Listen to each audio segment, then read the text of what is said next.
Assalamualaikum warahmatullahi wabarakatuh.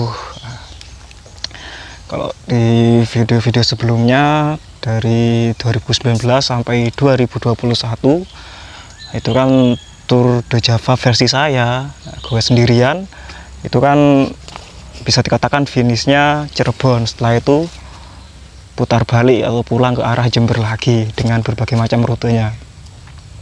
Nah, di tahun 2022 kegiatan goes saya Tour de Java yang saya sebut dengan Tour de Java ini semakin lebih jauh dan akhirnya saya beri nama Ring of Java. Kenapa Ring of Java? Karena di tahun 2022 ini benar-benar keliling Pulau Jawa. Itu berangkatnya lewat Pantura sampai arah Banten, pulangnya lewat jalur selatan, tapi selatan bukan yang pinggir pantai, selatan yang agak ke tengah. Nah, jadi seperti Bogor, Bandung, dan seterusnya. Nah, waktu itu saya berangkat atau startnya tanggal 2 Juli dan finishnya tanggal 14 Juli. Alhasil total hari yaitu 13 hari dengan jarak total sekitar 2.475 kilo. Sepeda yang saya gunakan pun juga masih sama, yaitu Polygon Stratos S2. Ini framenya dengan grup setnya juga masih sama, yaitu 5339. Nah, sama halnya di tahun 2021. Di tahun 2022 ini sproketnya menggunakan 1228. Jadi lebih aman di tanjakan, menyesuaikan dengan rutenya juga kan. Di tahun 2021 juga pulangnya banyak nanjaknya, dan di tahun 2022 ini lebih berat lagi. Nah, itu. Untuk masalah makan, minum, tempat tidur ya kurang lebih hampir sama lah ya dengan tur-tur di Java saya sebelum-sebelumnya ataupun tur-tur saya yang lain. Kenapa kok sangat minim ya? Karena dananya saya memang cuma segitu. Nah, jadi full menggunakan dana pribadi saya tidak mencari sponsor, yes, apa adanya. Dan kebanyakan ketika saya touring pun itu agak mendadak biasanya ya, jadi tidak terencana beberapa bulan, mungkin hanya beberapa hari, mantep dan waktunya memungkinkan langsung berangkat. Di hari pertama, nah, seperti biasa lah ya, saya berangkat start dari Jember. Hanya saja waktu itu berangkatnya kesiangan. Saya berangkat sekitar antara jam 9 atau jam setengah 10-an. Nah, hasil di hari pertama saya finishnya itu sampai Surabaya. Tidurnya di masjid dekatnya makam Sunan Ampel. Cuacanya juga waktu itu cukup panas. Dan malam harinya sebenarnya ada keinginan waktu itu minimal Gresik, tapi fisik waktu itu sudah cukup capek sih. Jadi ya sudahlah ya. Nah, waktu itu saya memutuskan untuk tidur di Surabaya, toh perjalanan juga masih sangat panjang. Saya harus banyak menghemat tenaga. Dan keesokan harinya, yaitu di hari kedua, rutenya itu dari Surabaya, finishnya Tuban. Cukup pendek sih di hari kedua ini. Kenapa? Karena di hari kedua ini saya lebih banyak ziarahnya ketimbang goesnya. Ya seperti yang saya jelaskan di video sebelumnya, setiap kali ziarah di satu makom itu bisa menghabiskan waktu antara setengah jam sampai 1 jam. Nah, sedangkan di hari kedua ini ada sangat banyak sekali makam-makam yang saya ziarahi. Di Gresik aja sudah ada berapa ya? Ada 5 lebih yang saya ziarahi. Mungkin kalau yang terkenal ya seperti Sunan Giri, kemudian Maulana Malik Ibrahim, kemudian ada Fatimah binti Maimun, terus ada Kanjeng Sepuh Sedayu. Itu yang terkenal. Yang tidak terkenal ada banyak lagi. Nah, itu cukup memakan banyak waktu. Alhasil waktu itu baru nyampe Sedayu itu sudah zuhur. Itu saya ziarah ke sana, sholat, kok panas waktu itu. Memang cuacanya sangat panas ya. Maklum lah ya, di situ kan jalur Dendles, lebih dekat dengan laut. Konyolnya saya waktu itu saya memutuskan untuk mandi. Nah, itu. Alhasil setelah mandi bukannya memang seger, tapi ketika lanjut goes yang terjadi fisik malah ngedrop. Padahal sebelum mandi saya istirahatnya sudah cukup sebenarnya. Itu ya gara-gara mandi fisik tambah ngedrop. Jadi dari Sedayu itu setelah zuhur nyampe di Paciran, di Lamongan, nah itu sudah asar gitu. Belum lagi ziarah di Maulana Ishaq dan Sunan Derajat, tambah molor hampir maghrib kalau tidak salah waktu itu. Jadi nyampe lanjut di Tuban, di Maulana Ibrahim Asmoro Kondi, ya itu sudah hampir maghrib. Dan nyampe di Tuban kota, di Sunan Bonang ya hampir isya. Sudah isya sih, sudah lewat isya. Setelah dari Tuban kota ke arah utara, yaitu di makamnya Sunan Bejagung, saya tidurnya di sana. Setelah ziarah tidur di sana. Hari ketiga, wah ini termasuk hari yang cukup fenomenal di kala itu. Kenapa? Pertama ya mungkin kalau paginya masih oke-oke saja sih. Jadi paginya dari Tuban saya sempat di petilasannya Syekh Subakir, kemudian ketemu dengan seorang kawan yaitu Mas Dedi. Itu masih oke saja lah, masih normal. Sempat nyantai di sana, ngobrol agak lama dan baru lanjut sekitar jam 10 siang. Kemudian lanjut ke arah Jawa Tengah. Nah, setelah dari sarang, nah itulah awal mula dari petaka. Petakanya apa? Waktu itu cuacanya sangat panas, apalagi ketika sudah masuk Lasem. Waduh, rolling pinggir laut, wah panas gitu. Dari Lasem sampai Rembang itu super panasnya.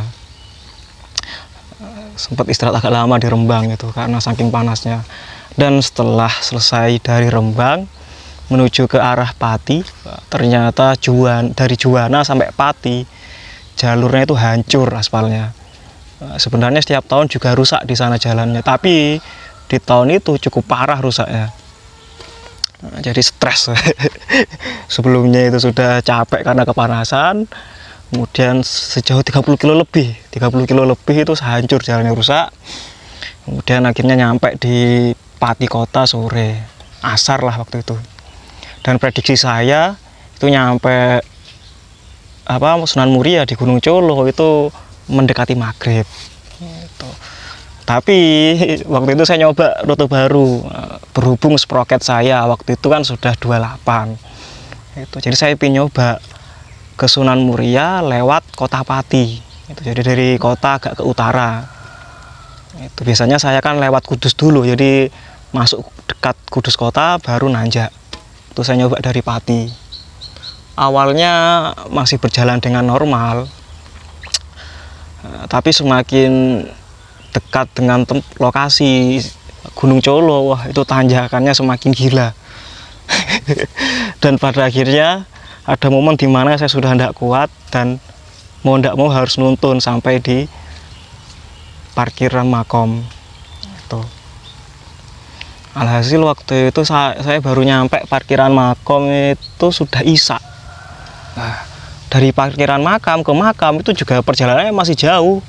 Itu jadi naik anak tangga yang jumlahnya ratusan pastinya, yang sangat melelahkan.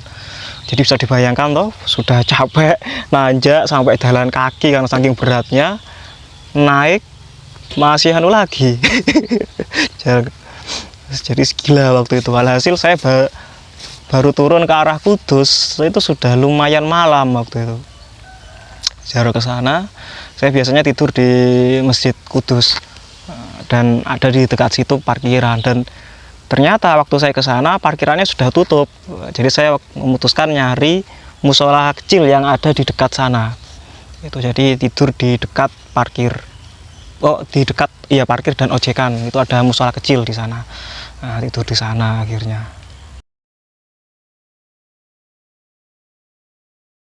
Di hari keempat, ini rutenya dari Kudus menuju Pemalang. Ini problemnya juga sama ya, cuaca yang sangat panas. Tapi ya memang lumrah sih.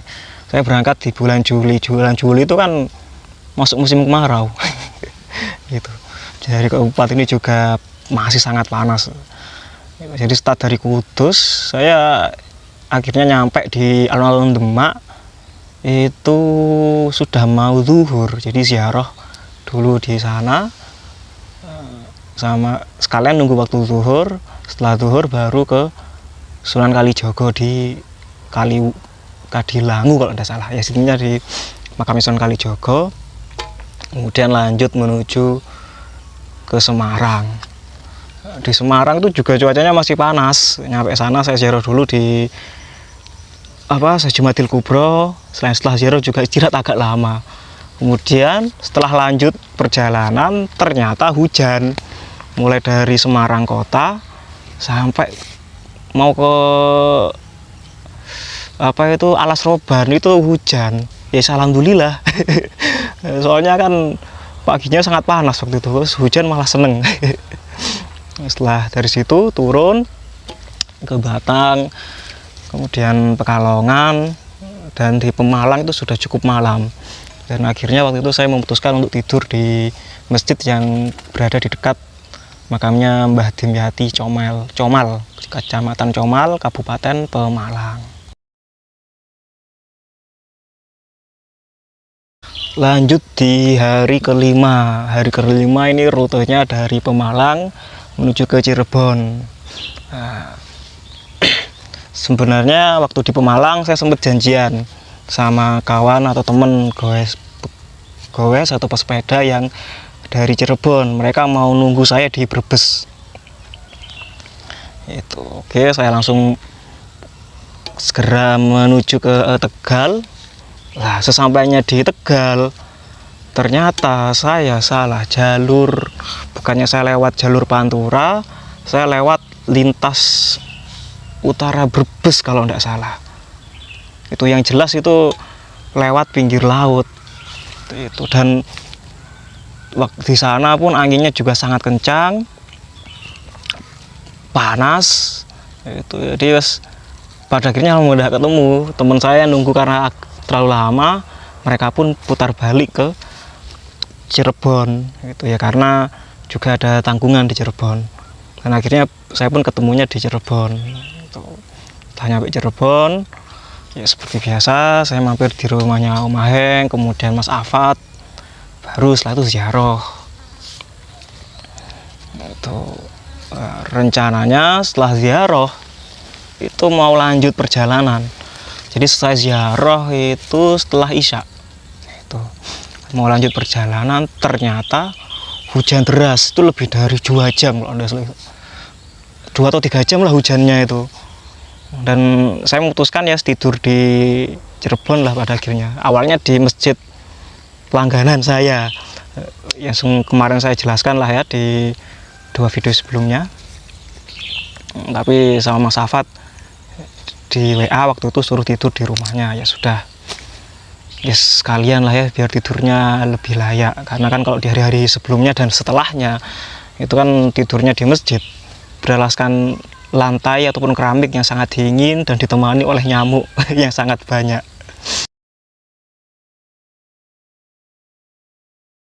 Di hari selanjutnya rutenya itu dari Cirebon ke Jakarta. Dan berarti itu adalah pertama kalinya saya melewati atau bablas dari kota Cirebon. Di 3 tahun sebelumnya itu kan mentok sampai Cirebon, ada yang putar balik, ada yang lewat jalur selatan. Nah, di tahun keempat ini mencoba tantangan baru, bablas ke barat itu. Dan ketika masuk di Kabupaten Subang ada hal yang unik di sana. Jadi entah itu pengemis atau intinya ada orang-orang minta-minta. Karena memang jalur Pantura banyak truk-truk, mereka mengakalinya dengan sapu. Jadi orang ketika ingin ngasih uang itu uangnya dilempar dan mereka ngambilnya dengan diseret menggunakan sapu. Hal yang sangat unik sekali itu. Tapi sayangnya semua dokumentasi baik video atau foto itu hilang. Bukan hilang sih, ya hilang karena MMC saya rusak.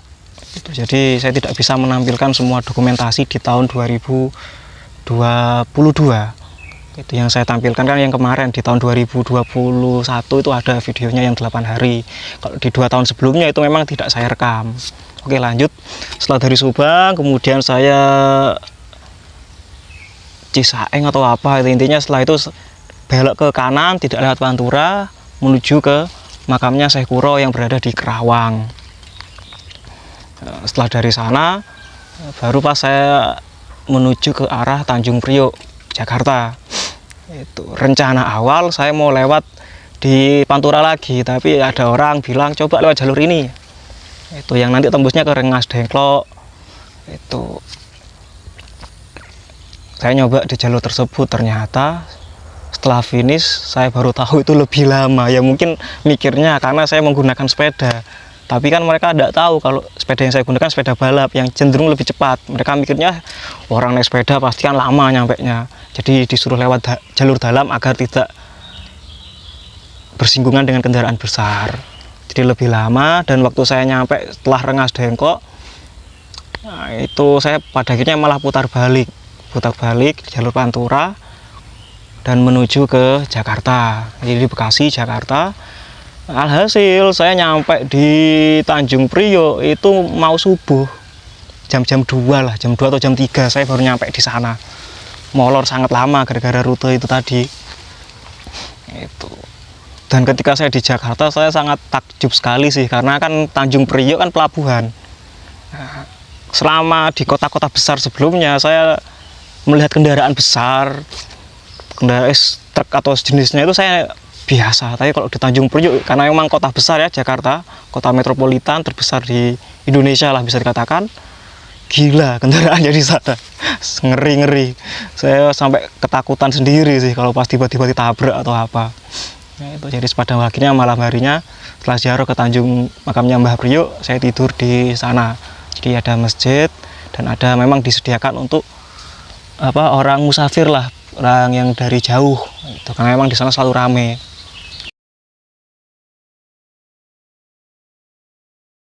Di hari berikutnya, nah itulah rutenya dari Jakarta, finishnya di Serang, Banten. Itu selama di Jakarta terjebak macet terus waktu itu. Jadi karena sudah di Jakarta lah ya, standarnya orang Jawa di Jakarta kan pasti mampirnya ke Monas, Kota Tua dan lain-lain. Saya sempat ke sana, kemudian baru lanjut ke Tangerang. Alhasil nyampe Tangerang itu siang. Oh ya, sebelum saya nyampe Jakarta, saya sempat mikir, ini Jakarta, di sana makanannya mahal-mahal. Saya mikirnya seperti itu, tapi ternyata tidak begitu. Ya mungkin kalau di rumah makan yang mewah mahal, tapi kalau warung-warung pinggir jalan ternyata hampir sama sih. Waktu saya beli nasi, sayur lodeh sama telur itu cuma 9.000. Enak, ternyata murah juga di sana. Saya mikirnya, wih ini Jakarta, makanannya paling murah ya 15 sampai 20.000. Ternyata di sana ya kurang lebih hampir sama. Itu ya mungkin kalau di rumah makan yang mewah ya mahal. Ya di kota-kota kecil pun kalau di rumah makan yang mewah juga mahal. Itu jadi nyampe Tangerang. Nah, jadi saya sempat nyasar ya. Gitu. Karena waktu itu kan saya tidak menggunakan cyclocom macam Garmin ataupun Briton. Nah, jadi semua navigasi termasuk Strava itu saya menggunakan HP. Saya sampai nyasar lewat jalur pinggiran waktu itu. Yang di pinggir laut, jalannya kecil, panas. Mungkin saya lupa sih, tapi yang jelas nanti tembusnya ke Tanara. Nah itu jalannya kecil, panas, ya akhirnya ya molor itu.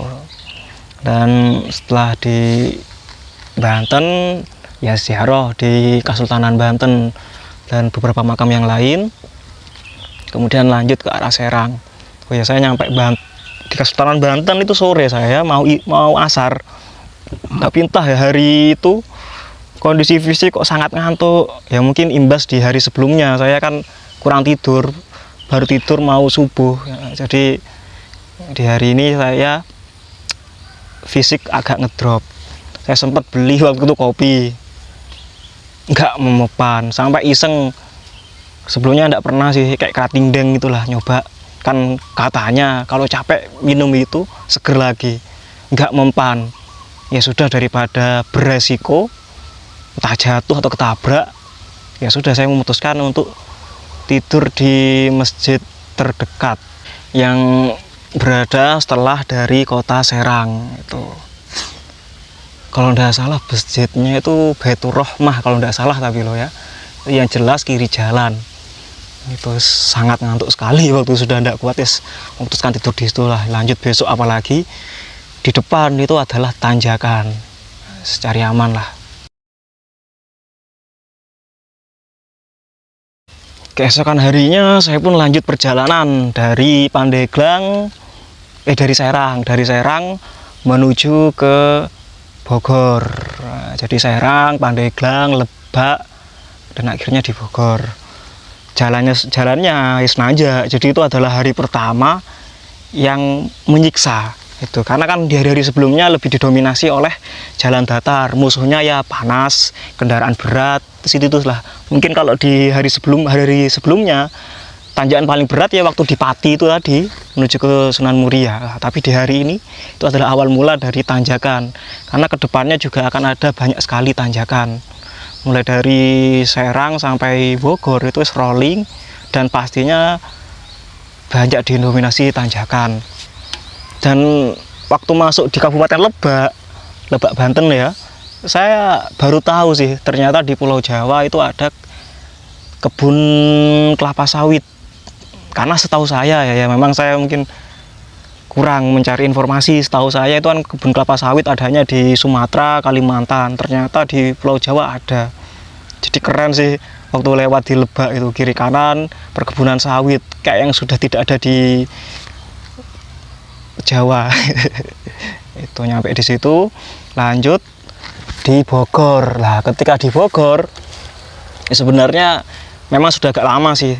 Jadi pule RD itu sudah bermasalah. Ketika di Bogor saya langsung nyari di toko-toko yang jual, akhirnya dapat pule RD. Itu langsung saya ganti, alhamdulillah normal setelah itu.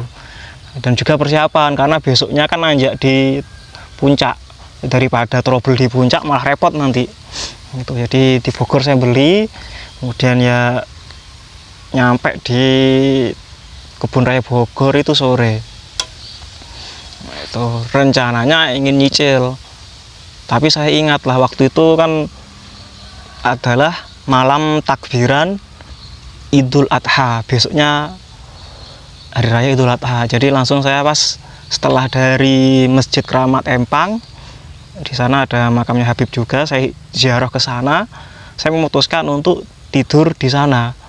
Itu karena kan malamnya juga takbiran. Jadi biar tidak bingung nyari masjid.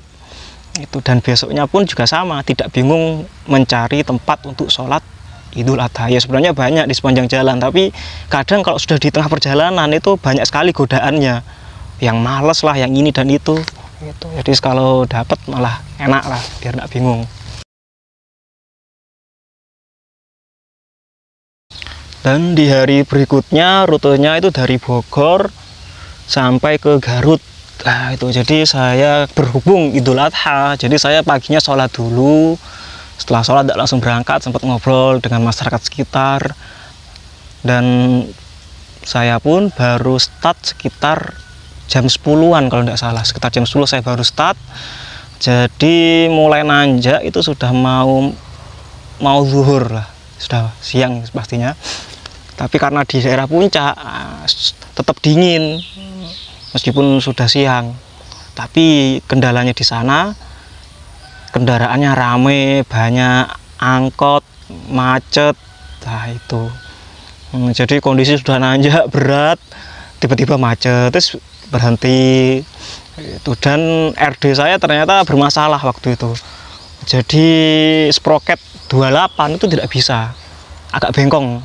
Kalau saya di sproket 28, resikonya nanti RD saya malah masuk ke ruji di rim itu malah patah. Jadi nanjak di puncak itu saya menggunakan 25, sproket 25, tapi alhamdulillah masih aman karena gradiennya masih manusiawi. Kalau berapa persennya saya tidak paham sih, karena kan menggunakan HP, jadi tidak mungkin saya lihat di HP. Tapi yang jelas kombinasi 3925 masih cukup aman. Dari Bogor sampai ke Garut, nah itu rolling. Ada kalanya nanjak, ada kalanya turunan, rolling lah. Cukup berat sih, tanjaknya cukup panjang waktu itu. dan nyampe di Kabupaten Banten itu menjelang maghrib. Bukan Banten, Bandung itu menjelang maghrib. Tapi sayangnya saya tidak mampir di kota Bandung waktu itu. Jadi saya ya karena memang kembali lagi kan cuma menggunakan HP. Jadi saya fokus mengikuti jalan, mikirnya saya nanti pasti akan lewat kota Bandung. Ternyata jalannya itu memang lewat kota Bandung tapi tidak lewat pusat kota. Tahu-tahu saya sudah nyampe Cimahi kalau tidak salah. Itu perbatasan Cimahi ya sudah gagal. Toh waktu itu juga malam sih, jadi mungkin kota Bandung keindahannya ya kurang maksimal. Ya mungkin indahnya cuma di penerangan, tapi kurang maksimal lah karena sudah malam. Dari Cimahi saya lanjut ke jalur Nagrek. Jalur Nagrek ini seru ya, waktu malam gelap. Ada kalanya nanjak, ada kalanya turunan panjang. Ya untungnya waktu saya menggunakan lampu penerangan, jadi lebih aman karena kendaraannya pun rame dan kebanyakan roda 4. Mulai dari mobil pribadi sampai mobil-mobil besar tuh banyak yang lewat di sana.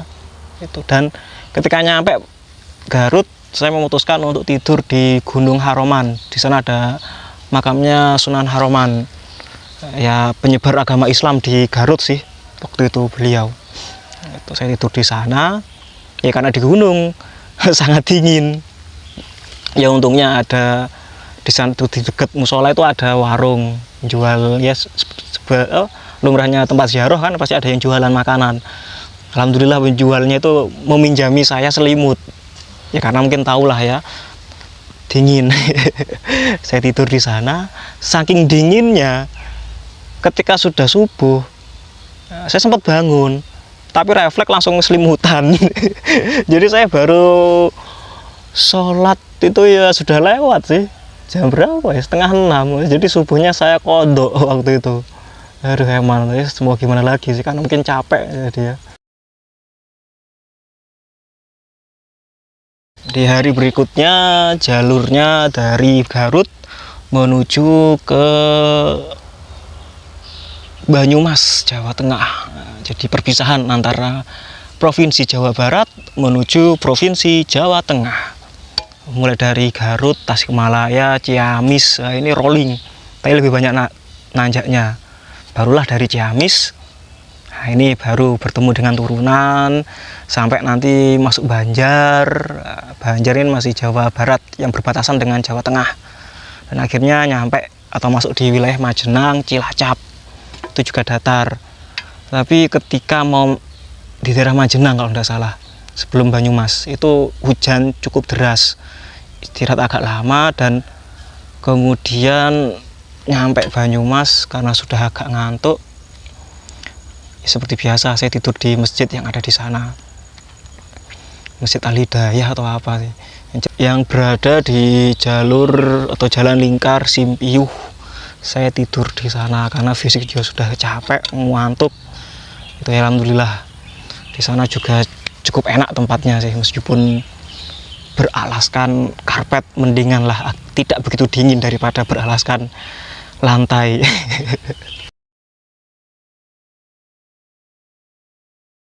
Nah, di hari selanjutnya ini berarti hari ke-11. Hari ke-11 ini jalurnya dari Banyumas menuju ke Jogja. Dari Banyumas ke Kebumen masih oke lah, masih aman-aman saja. Karena saya sudah kedua kali lewat situ, sudah paham. Nah, dari Kebumen ini saya iseng-iseng lihat peta, lihat map. Ini kok ada jalur lain, jalur Dendles.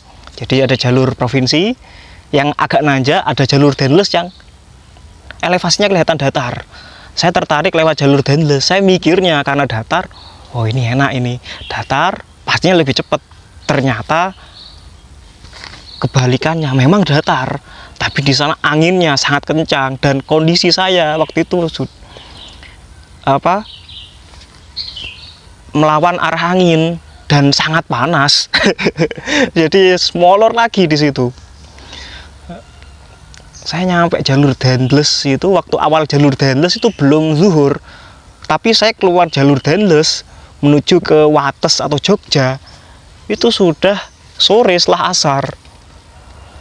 Itu yang membuat lama, yaitu karena cuacanya yang ekstrim di sana.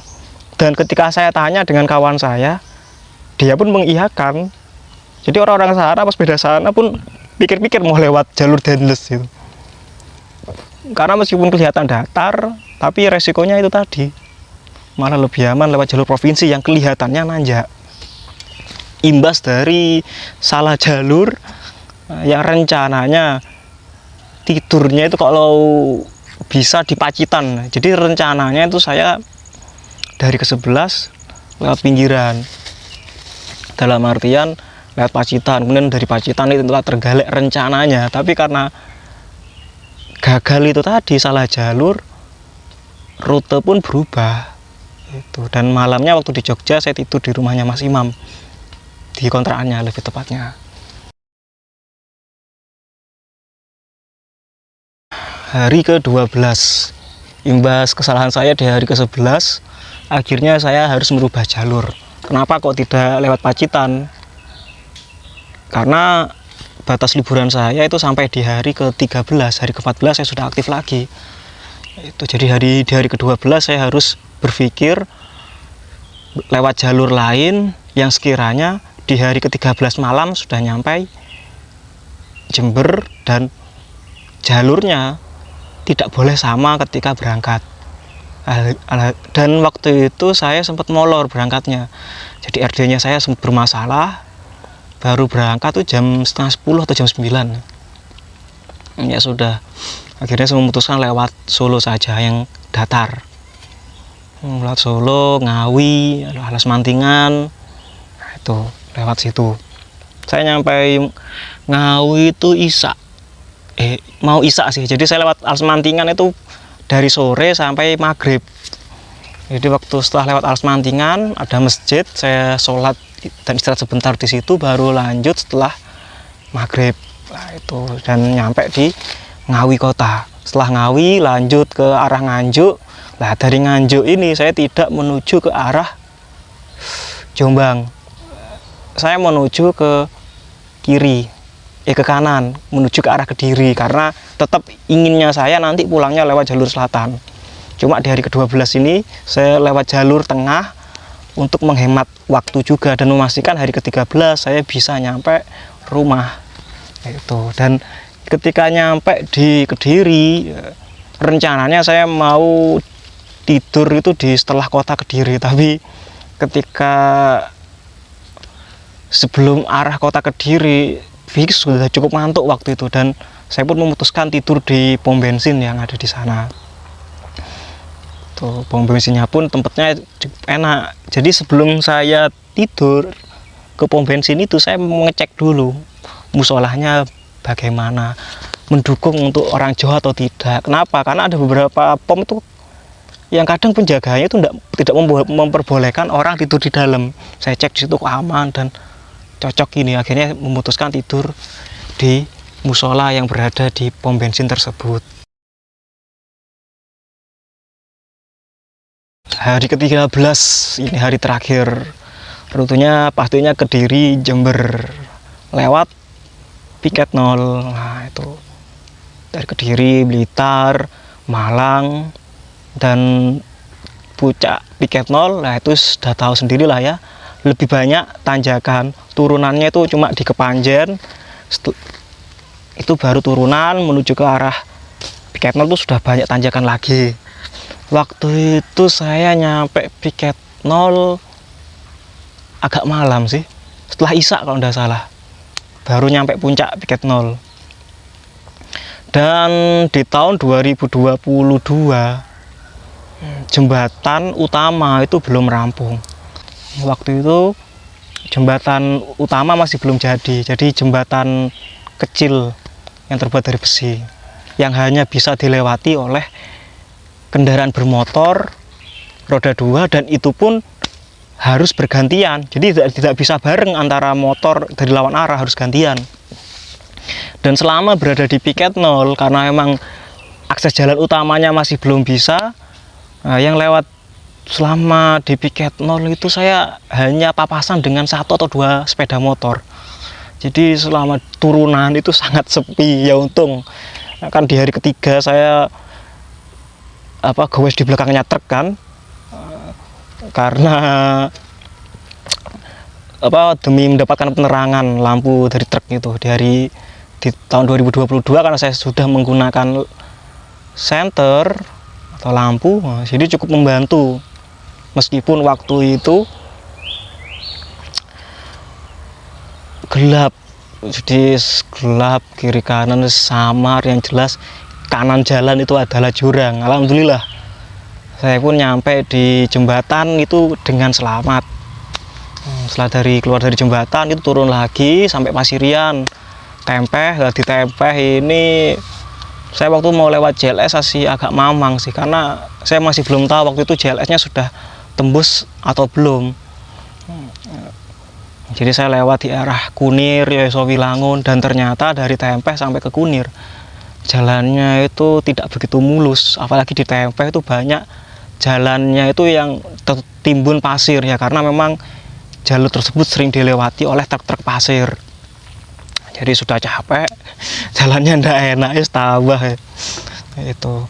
Lanjut dari Yosowilangun masuk Kencong, kemudian Balung, masuk Ambulu, Jenggawah, dan akhirnya finish di Curah Kates, Kelompangan, Ajung, Jember, di desa saya.